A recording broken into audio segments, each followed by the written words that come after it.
Welcome to ருச்சி சாப்பிடுங்க videos. நம்ம வீடியோஸை பார்க்குறீங்கன்னா ப்ளீஸ் சேனலை சப்ஸ்கிரைப் பண்ணிவிட்டு பாருங்கள். அப்போ தான் நான் போடுற வீடியோஸ்லாம் உங்களுக்கு டெய்லி வந்து சேரும். நம்ம இன்றைக்கி ரோட்டு கடை முட்டை மசாலா எப்படி செய்யலாம் வாங்க வீடியோக்குள்ளே போகலாம். இப்போது நம்ம எல்லா முட்டையும் வேக வச்சுக்கலாம். முட்டையில் தண்ணி ஊற்றி உப்பு போட்டு வேக வைங்க. அப்போ முட்டை வந்து உடையாது. முட்டை வந்து அப்படியே உடையாமையே நல்லா அழகாக ரவுண்டாக வெந்து நம்மளுக்கு உடையாமல் கிடைக்கும். அதனால தான் முட்டை வேகிறப்ப உப்பு சேர்க்குறோம். முட்டை வேக வச்ச முட்டை எப்பயும் உப்பு சப்பு இல்லாமல் கொஞ்சம் கவுலும் அடிக்கும். சாப்பிட்றப்ப கொஞ்சம் கவுல் அடிக்கும். அப்படி இல்லாமல் இருக்கிறதுக்கு இப்படி நல்லா மசாலாவோட நீங்கள் முட்டை சாப்பிட்டிங்கன்னா நல்லா டேஸ்ட்டாக நாக்குக்கும் நல்ல ருசியாகவும் இருக்கும். சாப்பிட்றதுக்கு ஒரு டிஃப்ரெண்ட் டேஸ்ட்டாகவும் இருக்கும். முதல்ல ஒரு பேனில் ஆயில் ஊற்றிக்கலாம். தேவையான அளவு ஆயில் ஊற்றிக்கலாம்.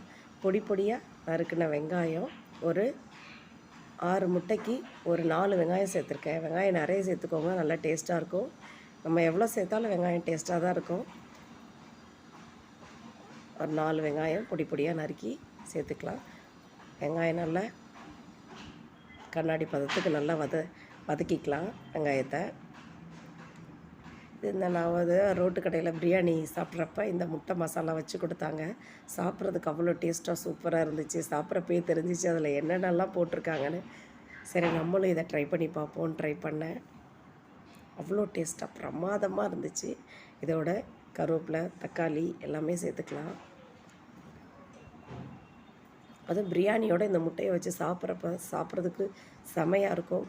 பிரியாணின்னு இல்லை, சாம்பார் சாதம், லெமன் சாதம், தயிர் சாதம் எல்லாத்துக்குமே இந்த முட்டை மசாலா செம்ம டேஸ்ட்டாக நல்லா காரசாரமாக சூப்பராக இருக்கும்.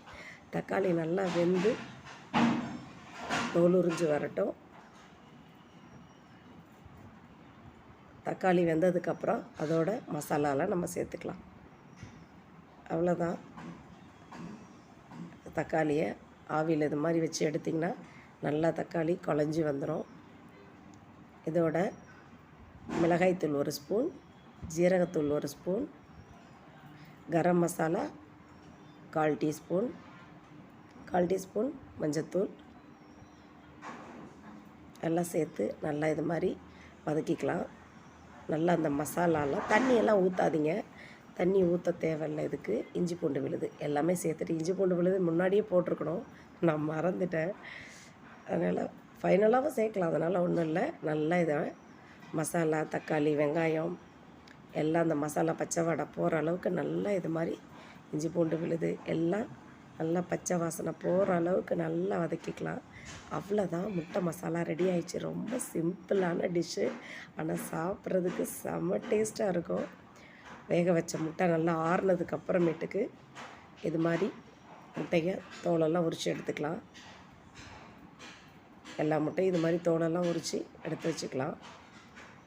இந்த முட்டை எல்லாத்துக்குமே தொட்டுக்கிறதுக்கு சைடிஷாக தொட்டுக்கிறதுக்கு சூப்பராக இருக்கும். அதோட காம்பினேஷன் சூப்பராக இருக்கும்.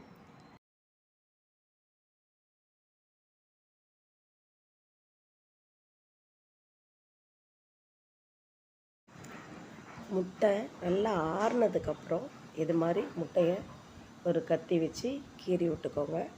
அதை நம்ம ரெடி பண்ணி வச்சுருக்க மசாலாவை அதுக்குள்ளே வச்சு எல்லா முட்டையும் இது மாதிரி ரெடி பண்ணி நம்ம இந்த முட்டை மசாலாவை எல்லா சாதத்துக்கும் சைடிஷாக இதை ட்ரை பண்ணுங்கள். கீறி விட்டுட்டு அந்த மசாலாவை ஒரு ஸ்பூன் எடுத்து இப்படி உள்ளே வச்சிட வேண்டியதான்.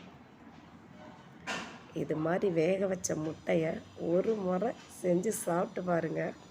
அவ்வளோ டேஸ்ட்டாக பிரமாதமாக இருக்கும். நல்லா காரசாரமாக முட்டை ஒரு கவுலும் இல்லாமல் சப்புன்னு இல்லாமல் டேஸ்ட்டாக பிரமாதமாக இருக்கும். நான் ட்ரை பண்ணேன், சூப்பராக இருந்துச்சு. தேங்க்யூ.